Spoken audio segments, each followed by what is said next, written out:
Estás escuchando una producción del diario digital Conclusión. Encontrá más contenidos en www.conclusion.com.ar y en todas nuestras redes sociales.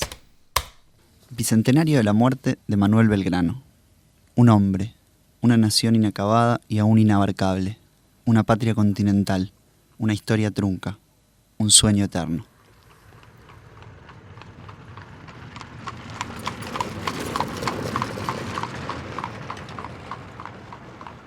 El 20 de junio de 1820, la soberbia y convulsionada Buenos Aires tuvo 3 gobernadores y al mismo tiempo ninguno. Era el reflejo de un país que se devastaba en guerras civiles y se debatía entre distintos proyectos políticos y económicos. Un país que sin terminar de conformarse ya se desangraba, cuando apenas había acariciado el ideal de aquellos hombres y mujeres que se desangraban junto a él. A las 7 de la mañana de ese martes, en la casa ubicada en Regidor Antonio Pirán y Avenida del Rey, a pocos metros del convento de Santo Domingo, Manuel José Joaquín del Corazón Belgrano musitó un lamento por su patria y dejó con él su último aliento. Había llegado a su casa natal a fines de marzo, luego de una amarga y dura travesía desde Tucumán, que comenzó poco después de entregar el mando del Ejército del Norte al coronel Fernando Francisco de la Cruz. A pesar de que había planeado no alejarse del campo de batalla, los estragos que las muchas dolencias que padecía habían hecho en su cuerpo lo obligaron a pedir una licencia al director supremo, José Rondó, y, con una escolta de 25 hombres, se dirigió a esa provincia buscando descansar y reponer su salud. Pero Tucumán no fue el remanso que el cansado general buscaba. A su llegada fue sorprendido con un motín que buscaba proclamar la República y terminó detenido. Sus otrora camaradas parecían no recordar quién era, y no faltó quien quisiera ponerle grilletes a pesar del estado en que sus piernas estaban a causa de la hidropesía. Belgrano comprendió que allí ya no quedaba nada para él. Ni los rastros de las viejas glorias, ni los vestigios de las mujeres que amó, ni el amor del pueblo que años atrás lo llamaba padre de la patria. Aquel sueño eterno de la revolución parecía haber sido arrasado, y con él todo a su paso. El penoso retorno a Buenos Aires fue el preámbulo del fin. Sumido en la pobreza, tuvo que recurrir al préstamo de un amigo y un comerciante cordobés para lograrlo. Y en el último tramo, debió ser cargado todo el camino porque sus piernas ya no respondían. Entre mayo y junio dictó su testamento, trató sin éxito de pagar algunas deudas, encomendó el destino de su hija, recibió algunos pocos fieles amigos y pasó gran parte de su tiempo tratando de recuperar aquellos detalles que se iban deshaciendo en el laberinto de la memoria, de volver al principio y encontrar el recodo en el que la patria se había perdido. Lo atormentaban decenas de males físicos, pero además el desasosiego febril de lo inacabado. Con ese desasosiego, Manuel Belgrano cerró su última batalla, dejando tras de sí la estela de una revolución inconclusa.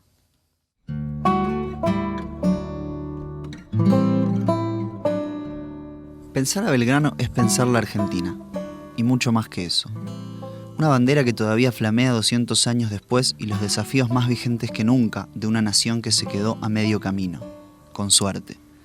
El inicio del derrotero puede haber sido ese final opaco de Belgrano, cuya solvencia intelectual y praxis militar, superiores a la media, lo colocaron rápidamente como sobrevolando a los actores del poder, lo cual terminó por permitirles a quienes manejaban sus instrumentos marginarlo de expedición en expedición hasta que su salud cedió en el ostracismo narrado de 1820. Su vida podría ser una metáfora perfecta argentina. Entregó todo, tuvo gloria y descendencia, terminó consumido y arruinado. En el olvido nunca estará y por ende no necesita que vengamos a sacarlo de allí nosotros, pero sí aclarar algunos tantos. Por ahora, que no era ningún buenito, no era débil de carácter, No era impulsor del libre comercio sin más y tenía un objetivo, casi una obsesión: la unidad política desde Lima hasta Buenos Aires.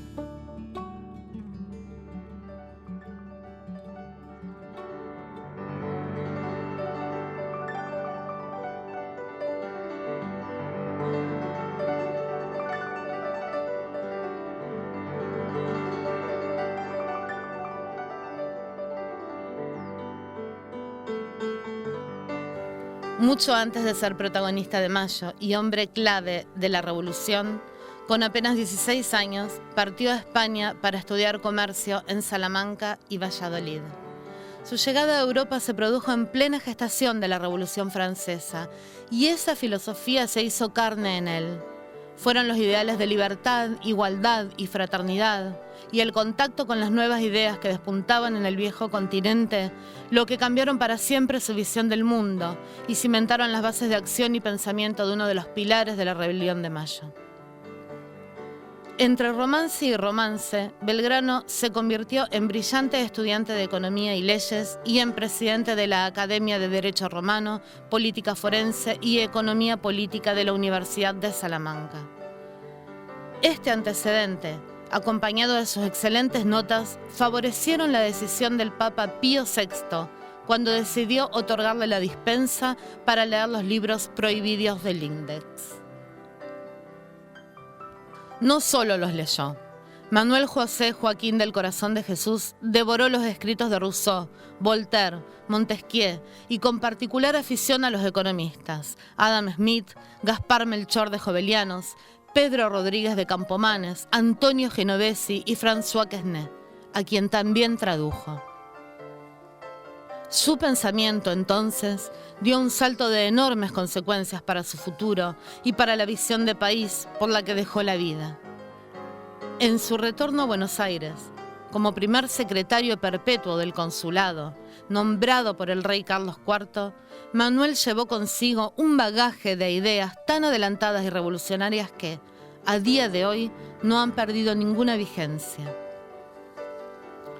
Entre los ejes fundamentales de su pensamiento, la centralidad estaba puesta en la educación gratuita y en el campo económico otorgaba un rol esencial al desarrollo de la industria, la protección de la producción nacional y el consumo, la distribución de la riqueza, la reforma agraria y la integración de los pueblos originarios.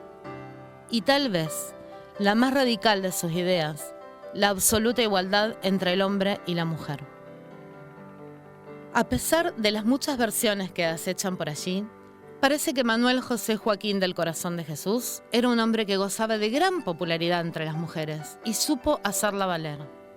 Pero solo se le conocieron dos amores profundos a lo largo de los años: María Josefa Ezcurra y Dolores Helguera. Con ambas tuvo hijos.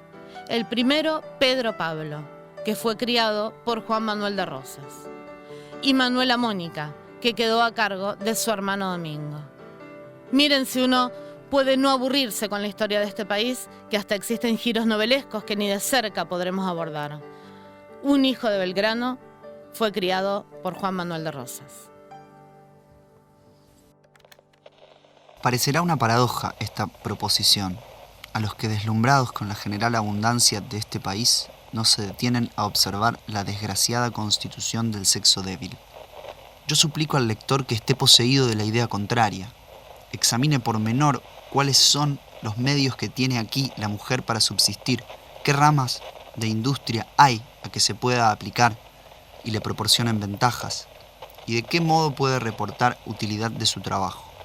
Estoy seguro que a pocos pasos que dé en esta aspereza, el horror le retraerá, y no podrá menos que lastimarse conmigo de la miserable situación del sexo privilegiado, confesando que es el que más se debe atender por la necesidad en que se ve sumergido, y porque de su bienestar, que debe resultar de su aplicación, nacerá, sin duda, la reforma de las costumbres y se difundirá al resto de la sociedad.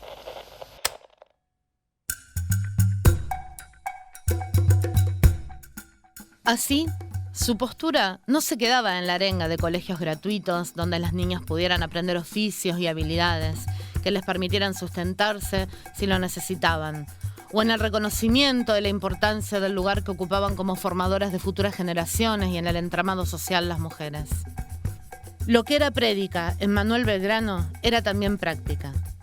Escribir fue para él una pulsión de vida y también un deber ser. El deber ser de un hombre totalmente entregado a la causa que lo desvelaba. En ese deber ser estaba la coherencia. Por eso, el jefe del Ejército del Norte incorporó 120 mujeres en sus tropas, que pelearon codo a codo en las heroicas batallas de Tucumán y Salta. Y fue además el único general en concederle el grado de capitanas, como por ejemplo a María Remedios del Valle y a Martina Silva de Gurruchaga. Además, hubo muchas otras mujeres que peleaban con él, desempeñando roles de logística o de espías.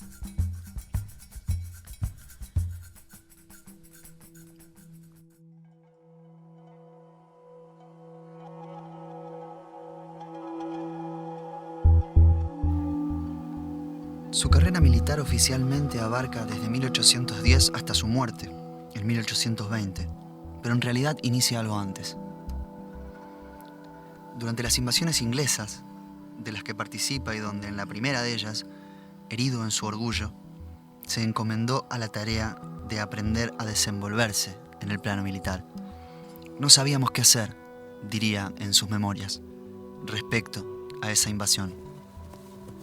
En ese combate que se dio en la barranca, cuando empiezan a atacar los ingleses, al primer cañonazo se dispersaron y dijo que no sabía qué hacer. Nunca tuve tanta vergüenza, admitió.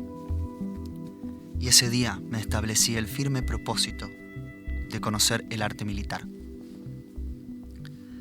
En 1807 ya era sargento mayor en el regimiento de patricios. Y es que a la hora de pasar del pensamiento a la acción, las ideas de Belgrano quedan aún más claras. Lo suyo no podía ser solo un despliegue intelectual. Su determinación fue depositada en el Ejército del Norte, el cual San Martín le encomendó para avanzar a la postre con una ofensiva de pinzas sobre el Alto Perú, zona clave por la relevancia de Potosí, una ciudad equidistante entre Buenos Aires y Lima, y que llegó a brindar el 80% de la plata circulante en el mundo. Cuando San Martín se traslada a Mendoza para formar el ejército, donde va a iniciar la gran campaña que consolida la independencia nacional, encarga y pondera la capacitación e idoneidad de Belgrano para hacerse cargo del Ejército del Norte. Pero antes, la primera expedición que encabezó Belgrano sería a Asunción, hacia finales de 1810, para intentar sumar el apoyo de esa provincia en el camino resuelto en el Cabildo de Mayo. Ese objetivo fracasaría, pero Belgrano se haría de una experiencia que comenzaba a forjar el carácter de un general, muy a contramano de lo que se ha intentado instalar sobre su figura, idónea y de extrema severidad.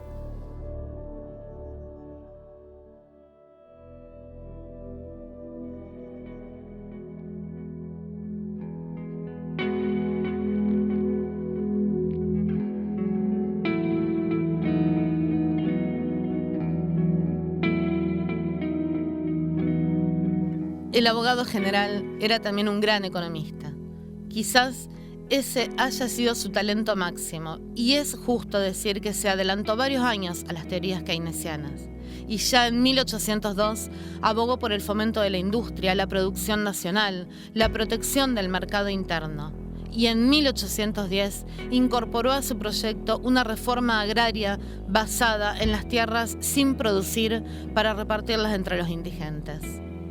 Con una especie de fusión de las ideas de Adam Smith, François Quesnay y Jovelianos, elaboró una visión ecléctica.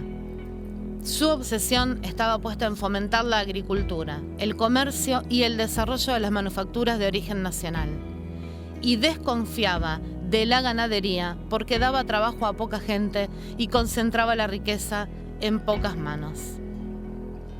Cada uno de los escritos de Manuel José Joaquín del Corazón de Jesús, aún aquellos más técnicos o los más volcados a lo económico, repiten determinados términos: felicidad, miseria, patria, familia, y se revela a través de ellos una genuina sensibilidad y preocupación por los habitantes de la tierra a la que tantos afanes le dedicó. Cada uno de los pensamientos volcados febrilmente en sus memorias o diarios de campaña contienen ese gesto de amor que lo hacía tan humano, que lo alejó del bronce y lo sembró en la tierra. Esa es la sensibilidad que, según el relato de muchos de sus contemporáneos, dejaba hecha jirones en los campos de batalla y le ganaba la lealtad y el amor de sus soldados y compañeros de campaña. La misma que lo mantuvo en vilo hasta que exhaló su último suspiro, preguntándose qué podría haber hecho diferente para salvar a la patria.